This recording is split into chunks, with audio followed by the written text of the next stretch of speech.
After not having any success with the original version of the Zoomfly, I skipped out on all the updates until now.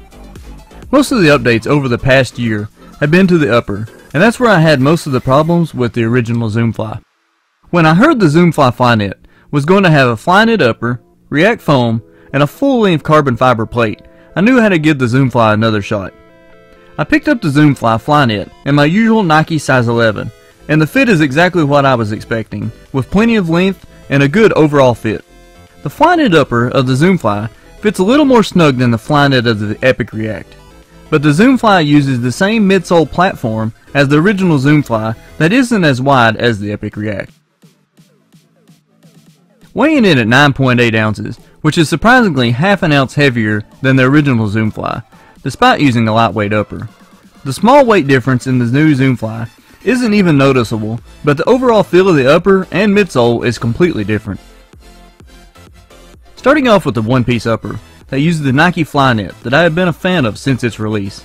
The toe box of the Zoomfly has a slight stretch, but not a lot of room and feels more like a racing flat. While the midfoot of the Flyknit doesn't use fly wires or overlays to help add structure and stability to the upper, the new way the laces are attached to the Flyknit works, but has room for improvement. Rounding out the upper is a heel collar very similar to the Epic React that uses minimal padding around the collar and a loop at the back to assist with getting the shoes on. After trying thicker socks with the Zoomfly Flyknit, I was able to get the midfoot to feel a little more secure and to get a better heel lock. But with a heel that has very little structure and padding, I still feel the shoe slip around some. One of the main benefits of Flyknit is the overall breathability of the upper, and is just as good, if not better, than the engineered mesh used on the original Zoomfly. Using Flyknit for the Zoomfly upper is a huge improvement over last year's model, where the heel collar made the shoe cause several painful runs. I would love to see more structure in the heel cup, or a little thicker padding around the heel collar, but that's something for next year, and overall I'm really pleased with the new upper.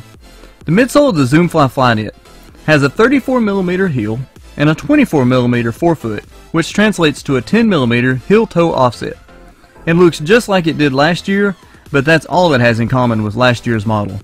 The Zoomfly Flyknit gets a noticeable upgrade, and now uses React foam for the midsole and a full-length carbon fiber plate. Last year's Zoomfly offered a good ride, even though feeling really stiff, and the new Zoomfly uses the same design, but gets a lot of life with the new materials. Using React foam for the midsole gives the shoe more bounce, and the carbon fiber plate gives the foam the feeling I was expecting to feel with the Epic React. Even though the shoe is just as stiff as last year, the use of React foam doesn't make it feel that way when running, and the feeling of being disconnected from the road is gone. So far my longest run in the Zoomfly has been a 10-miler at half marathon pace, and the shoe felt great, and had enough cushioning that I could have easily ran a longer distance. The outsole of the Zoomfly Flyknit is pretty much identical to last year's model, and if you have something that works, why change it? Using rubber in high wear areas, across the forefoot, and around the heel has offered plenty of traction on many wet runs I've taken the Zoomfly on since its release. Overall, the Zoomfly Flyknit is a huge improvement over last year's model for me. I've really enjoyed the improved feel and bounce of the React foam and carbon fiber plate, while the Flyknit upper has fixed most of the problems I had with last year's model. Although I'd like to see more structure and stability in the heel and midfoot, I'm looking forward to many miles from the Zoomfly Flyknit. And there it is, my in-depth review of the Zoomfly Flyknit, and which is a huge improvement over last year's model, and I'm really impressed with this year's model, and I look forward to getting a whole lot of miles on these. Also, we have reached our 1,000 subscriber goal, and I want to say thank you to everybody who has subscribed to my channel so far. That means a lot to me that I have reached that 1,000 goal, and I think right now I'm over 1,100 subscribers.